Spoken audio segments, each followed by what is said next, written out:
This video is brought to you by Miniature Market. Thousands of board games, discounted prices, miniaturemarket.com. Hello my friends, it's the Game Boy Geek here, and today it's all about the pigskin. We're going to be snapping that football to our quarterback, we're going to be throwing bombs, we're going to be diving and catching balls, because today it's all about the football. We're going to be taking a look at Football Highlights 2052 in the future year of 2052. This is designed by Mike Fitzgerald, and it's going to be published by Eagle Gryphon Games. This is a sequel to the smash hit Baseball Highlights 2045. And so it's not out yet. It's actually going to be coming to Kickstarter in September. And so I'm going to do sort of a sneak peek with a prototype just to give you an example of how the game plays. But I'm also going to tell you what I think about the game because I've had a long love affair with the Baseball Highlights game, and so I really wanted to give you a good impression of what I thought of the game as well. But it's going to be based just on the gameplay itself, not components and some other things. I'll talk more about that on the other side, but let's get started.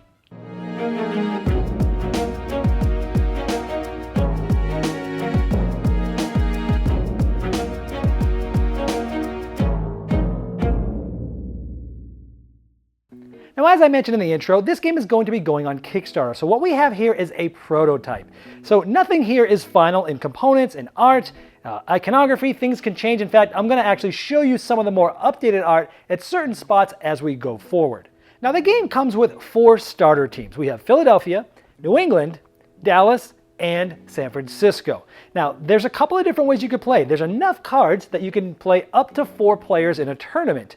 You could obviously buy more boxes and play larger tournaments. So you could play 1 versus 1, or you could play a 4-player tournament. Now you might notice the names. Drew Brady, that's, like Drew Bledsoe and Tom Brady. So a lot of them have the mixed names that you may have been familiar with in the Baseball Highlights game. But also in this game, they've done a good job with inclusion, is where there's a lot of female names in the game as well. So here with the starter team, you can select one of these 4 starter teams, and each of these are going to have a balanced set of 15 cards that you can play the game with. Now there's other ways to play and set up, and I'll go over that at the end. Now from the 15 cards you start with, each player is going to randomly take 10 of those 15 cards into their hand, and the game is played over 2 halves. With each half, each player is going to end up playing all 10 cards that are in their hand. Now both players are sitting across from each other. There's actually 2 boards here. The player that we are facing this way, this is our football. These will actually be wooden footballs in the final version. And we're trying to get this football to get all the way down and get touchdowns to score, where they're trying to come down this way and get in our end zone to score. So there's going to be basically 2 different games going on at once, even though we're both playing cards right here. Now players will take turns playing cards back and forth. The first card of the game is a little different, where they're going to play a card with the ball facing, because this is the direction they're going. And you'll notice that these cards are double-sided. They're sort of multi-use. So this player is going to play Veronica McNabb, and this is going to show a football going down the center. Now one of 3 things can happen here. We can have footballs in the center, or on this side, or on this side. In this case, it's just in the center. Also, another thing to note is there's 2 major types of plays. Pass plays, which has a P here and is blue, or there are run plays, which if you ever see a run play, it says R and it's brown. So those are the 2 major types of plays. So they're doing a pass play down the middle, and if it is successful, it's going to get 30 yards, hence the number 30 there. Now, after that first card, for all the other cards in the half, every card play is always going to go helmets first. So we're going to try to defend this. And so one of 3 things is going to happen. If we place a card like this, what we're trying to do, if we want to be able to stop this, is play the same defensive type. They ran a blue pass offense. We're trying to run a blue pass defense. But in addition to that, we're trying to line up helmets up with any footballs that we see here. In this case, we just see 1. So we match both the play type and the footballs are matched with our helmets. In that case, this might happen, but this triggers. This says, well, this triggers, it's a minus 20 yards to a minimum of 0. This was a 30-yard pass. We're going to minus 20 because we're able to trigger this, so they only get 10 yards. And here, 10 yards is essentially 2 of these, because each of these is 5 yards, so they would move up 10 yards just like that. Now, however, instead of playing this card, if I had played this one, this, again, matches the play type and it matches the footballs, so this would trigger prevent defense, no gain if pass was 25 or more. So I could have played this and they would have actually gotten nothing. Well, why did I do that? Well, because what happens is after you play a card, their offensive play will go off here. This is how you track how many cards you've played and how many downs you've played. In football, you get 4 downs to score, and so 4 cards, that kind of tracks it. Now, once this happens, this card now becomes this player's offensive card. So whatever you play defense, you have to think, that's the card that's going to be my offensive play coming up. So now this plays bomb. So why would I have chosen that other card instead of this? Well, as I just showed, matching up the defense and the play types is very important. Maybe I know that this team has heavy pass defense, and I don't want them to play against that. So as we just showed that example, I was going to do this. They got the 10 yards. But now this play went from a pass defense to a run offense. And now it's their turn to try to defend that that run offense, because maybe I think they're weak on run defense. So let's show you the second possible thing that can happen when someone plays a defensive card. Remember, it's always defensive first except for the first card of each half. So let's look at this. They have a run defense and I have a run offense. Looks good, right? But they did not match up helmets with all of the footballs that are there. So this actually still happens. So I would get an off-tackle run for 25 yards. So we go 5, 10, 15, 20, 25. Pretty good. And then this would come off. This is one of my first of my 4 downs. It would sort of go down here tracking it just like this player does over there. So this player flips his card to the offense there. Now let's say I did this. They have 2 different pass plays with footballs on left or right. They get to choose which one. So if I play this one, I match the pass defense, and I match this football, but they can certainly just pick that one and actually trigger the play. So that just showed you that there's sometimes you have options as to which play you're going to select, but let's show you the third possible thing that can happen. So let's say we played this card. Now, it might look good at first because we have some helmets matching footballs, but you might notice we have a mismatch. They're doing 2 possible different blue pass plays, and we're doing a run brown defense, which is bad. That's a mismatch. Even though these footballs match, the best thing that can happen is that if the footballs match the helmet, you get -5 yards. And in this case, they both match, and both of these plays are normally 20 yards plays. So they can really select either one here, it doesn't much matter. Let's say they select this one. It normally would be a 20-yard play, but since we have a helmet there, even though it's a mismatch, it's -5. It's just always -5. So they're gonna get 15 yards to start off. So they're gonna go 5, 10, 15. However, anytime there's a mismatch, a card from the action deck is revealed because you had the wrong type of defense versus a specific offense. Now this was a pass play, so we'll flip this action deck and we'll look at possible extra yardage from the passing play. It's a run after catch for 20 more yards, and this player just scored a touchdown. So you don't want to do mismatches because extra yardage is probably going to happen either by broken tackle for running or run after catch. Now these vary. They average around 15 yards each extra play, but sometimes bad things can happen too, like a fumble and things like that. You can stop, but most of the time they are good. Now we notice we kind of ran in here, so this play would get a touchdown, and that player would get 7 points. Now this art is not exactly final, but it's a lot closer than the prototype I have, and the teams will slide on there. So you'll be able to see the teams, and the coolest part is, on the other side of those teams is the baseball highlight teams. So you can use these same scoring wheels for this football highlights game and the baseball highlights game. Really cool. Now anytime a team scores, that would have just been their second down. They would have been playing a third card. They basically, their drive is over, these get discarded, and they start back up at their start spot here, and they would begin to play their first down against this offensive. And that's sort of how the game goes back and forth like that. So let's say the next player's card is this. I want to show you the next layer of the game. Now, we see this was a draw play, and I would have gotten 15 extra yards if my last play was a pass, so you can combo cards together. However, this is a good defense. It's run, and it matches, so it's no gain. Now, once per play, an audible can get called. In this case, the defensive player already played their card, and so now the offensive player might want to call an offensive audible because there can only be 1 audible per play. Now, if you remember, you started with 15 cards, but you're only using 10 of them. 5 of them were not in your hand. That's because at the beginning of the game, from the 10 that you drew, you actually got to select the one you wanted to be here face down. You could look at it all you want, but the other player doesn't know what it is.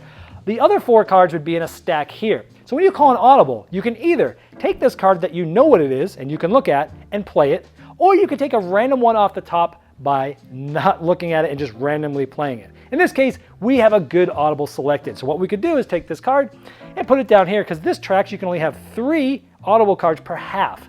So I'll put this card here, it's my first audible, and I want to bring this card in because I see what their defense is.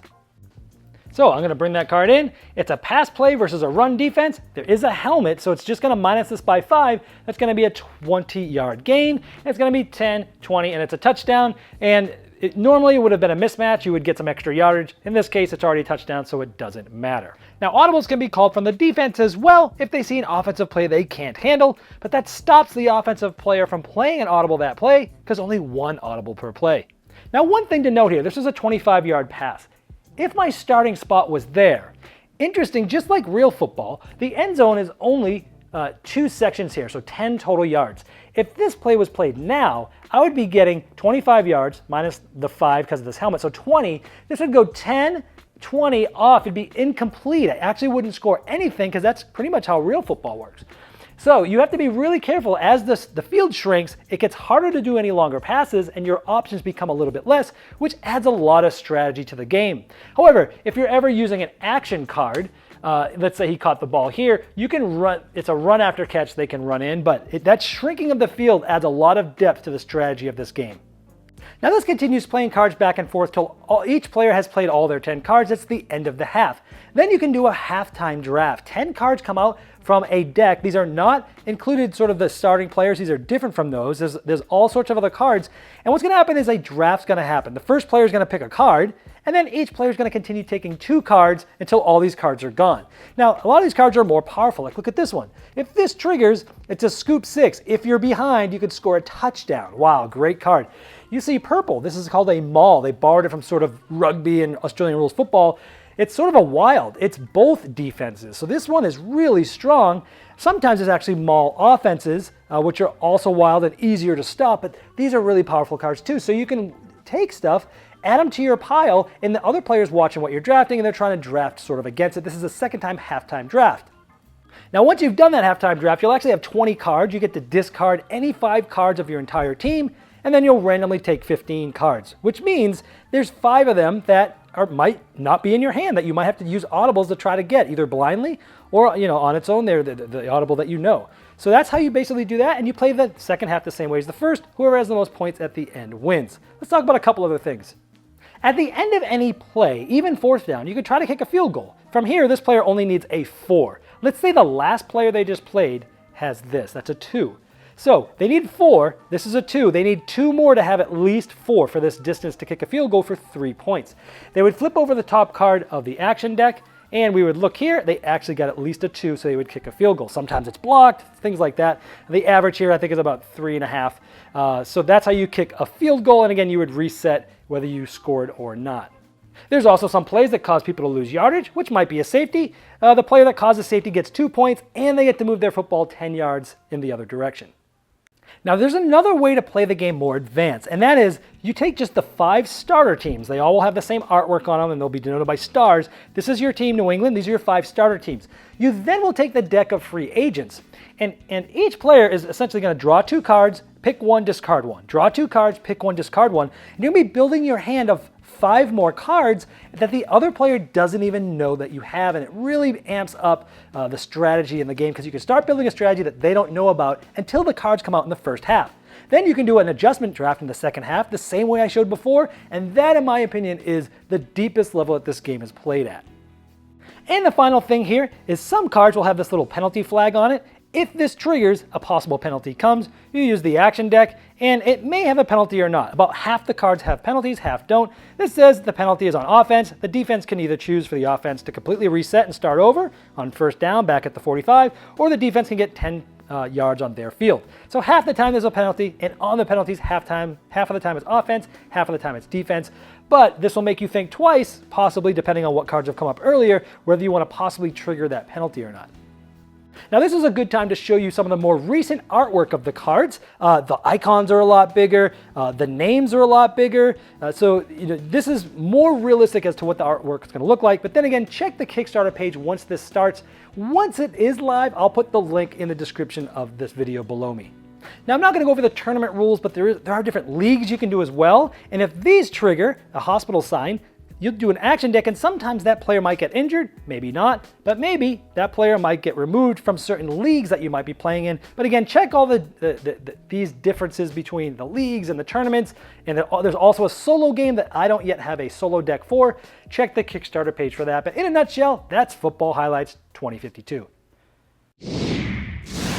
All right, well, there's how you play. I hope that helped you understand the game some more. Now, I am going to go in depth with my thoughts of this game, but I do want to be clear that my thoughts here have nothing to do with art or components, because I know all of that stuff is subject to change. And I don't want to talk about the solo game because I haven't played it. I did not get a solo deck with my game, and I did not play a tournament yet because some of the tournament rules are being worked out as well as I was playing through this.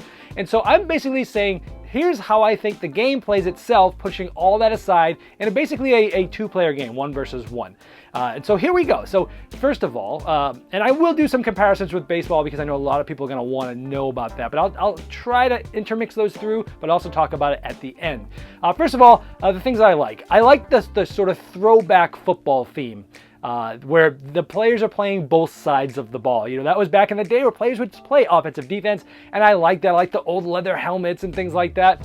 And I think that's cool. In addition to that, I like that they actually kept sort of like in the baseball game, highlights, they have like the first names and the last names of different players and put them together. And I like that they still did that here, but they also went even further and did something for inclusiveness, which was adding a lot of female players with female names. And I think that's going to be well received in the community of board gaming. So I like that they went the extra mile to do that. I like that you have basically a basic game to get started. You just take a set team, one of the 4 set teams that comes in the box there, and you could just play with that team and then maybe even do a draft in the second half. But it's very easy to get started here. You can just, hey, here's your deck, here's the team you got, let's get going. So I like that you can start quickly if you want to. And even when doing that, I like that you can sort of draft a second half adjustment draft for that.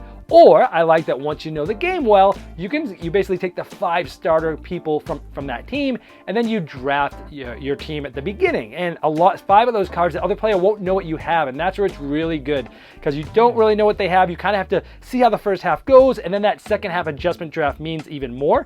And so I like that you can just do a basic way, or you can have a very advanced way once you know the cards really well.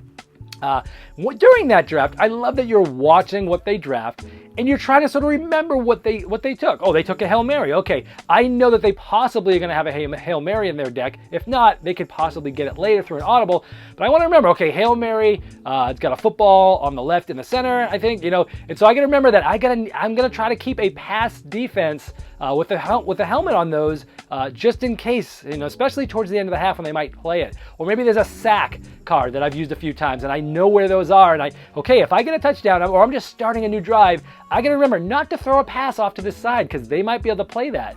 So it's really cool to kind of watch what they're drafting and kind of remember which cards they're drafting and keep that in your head as you're thinking about which cards to play.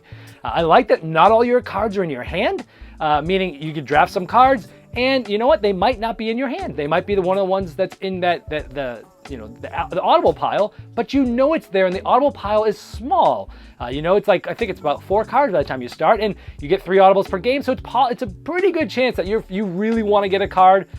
Even if you end up having to use all your Audibles to get it, you can get it. And I think that's kind of cool. The Audibles themselves, this is really cool because, a lot of times your planned Audible is either most likely going to score you a touchdown or stop the other team from getting a touchdown. And that's kind of cool because you got to find the right time to use that Audible. But I also like the blind Audibles as well that I just mentioned, that you can, you kind of know what's in that deck. You know what you're looking for. Sometimes you don't. Sometimes you just flip it over. More on that a little bit later. I like comboing the cards together. I love playing the cards that say, hey, if you just play, this is a draw play. If you just played a pass, you're going to get an extra 15 yards. Or, hey, if this is your 3rd or 4th card on the drive, you're going to get extra yards. I like kind of trying to combo some of those together. That's always a fun thing to do. Some of those situational cards and things. It feels like football. It does. You're going back and forth. The biggest thing with the feel is in football, the beginning of the half and the beginning of the second half is it takes a while to ramp up. You know, the teams are feeling each other out, they're being quite conservative, and then as it gets closer to the 2-minute warning, everything breaks loose, so people are scoring like crazy, and it's like, and that's what happens here, and it really feels like football. So I like that aspect of it. So let me talk about some of the negative aspects that I think of the game that might turn some people off, and then I'll go through and kind of flat out summarize, and then talk a little bit between this and baseball highlights. The football theme might just turn some people off. Some people just don't like sports, and they're just not going to like it. So that's just, that might happen. Same thing as I said with baseball highlights is that if this is you, if you're watching this and go, I don't care about a football game, you might want to give this a chance, just like I said at baseball, because the game tactically, if you like tactical card games, you got to give this a try. And this one's actually even easier to learn than, say, the baseball highlights. If you didn't know baseball and the fast and slow runners and average runners can score from second on a single, if you don't have that knowledge in baseball, there's a little bit more of a learning curve. You can still enjoy the game quite easily, but that one I would say has even a little bit more of a learning curve than this. If you don't even know the rules of football, it's pretty easy. Get to here within 4 cards or reset. I mean, that's kind of it. And so it's a lot easier. So if you don't like football, but you like tactical card games, don't write this one off, but it still might be a negative for some of you. When you first play the game, the first, I'd say 4 or 5 times I played the game, it felt like the first 4 or 5 cards of each half felt a little scripted. Felt like, again, thematically, because a lot of times in football, in real football, teams have scripted plays. Their first 10, 15, 20 plays are scripted. They know what they're doing. They're coming with a game plan.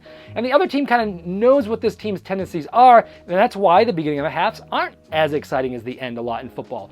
And so, but this takes that. It's very thematic, but it can feel a little bit scripted where it's like, okay, now it comes down to the last 5 cards. However, I will say, that is a negative. However, I will say that as I played the game more than 5 times, I started to learn that it's not necessarily about always matching what they're doing at the beginning. It's always about what am I giving up? What am I not going to have in my hand at the end? And really the first 5 cards, the second 5 cards is where the game shines, but you can't really have that second 5 without the context of the first 5. So a little negative there is it might feel a little flat the first half when you first start playing, but once you understand the cards and what's going on, I think it opens up quite a bit. For example, when you get close to the end zone, it's harder to score with pass plays because you could be throwing them out of the end zone. So I could be letting them get closer, especially a little bit closer, knowing I have a lot of run defense, so I can let them get a little closer, right? And so there's definitely a lot of layers of depth here that you don't notice right away. So it might feel a little flat at first, the first 5 cards, but if you hang in there, I think it's good. So people that just want to play a game once or twice and make their judgment, that might be a negative for them, but hang in there with it because it does turn into, there's more strategy than originally looks like at the beginning. I did miss the economy a little bit from Baseball Highlights 2045. I'm going to play this card, it's going to give me a certain money, it's going to allow me to get different players. I understand why that can't be in this because of the way the draft works and all that like that. I understand why it's not there, but I miss it. So overall, what do I think? The game's fantastic.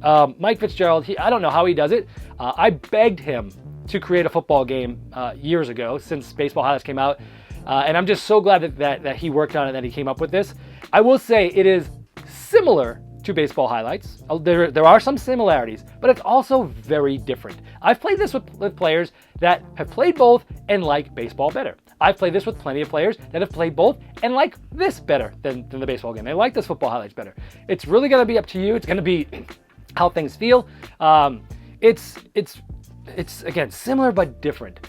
For me to compare it to Baseball Highlights, I don't think is fair because not only do I think Baseball Highlights is a good game, not only do I think it's a great game, not only do I think it's an excellent game, it is my favorite game of all time. And so to compare something to a game that I think that highly of, I think is quite unfair. So what I will say is that I'm impressed that Mike can come out with another game, with another sport that feels as thematic, that has similar things in the tactical card play, but yet went in a different direction and feels different. So that's it. I really highly enjoy it. I'm not going to give a Saxophone Serenade or not yet because I want to be able to play the full copy, play some tournaments, play solo. It's obviously going to get a Saxophone Serenade, but ceremoniously, I need to wait till my full review comes out. But so far, that's what I think so far. Very impressed. Football Highlights 2052. This has been the Game Boy Geek, helping you find and enjoy the next board game you'll love. This video was sponsored by Miniature Market's Review Corner. The Review Corner features podcasts, video, and written game reviews by gamers for gamers. Miniature Market, the online gaming superstore. Thousands of board games, discounted prices. Check them out at miniaturemarket.com.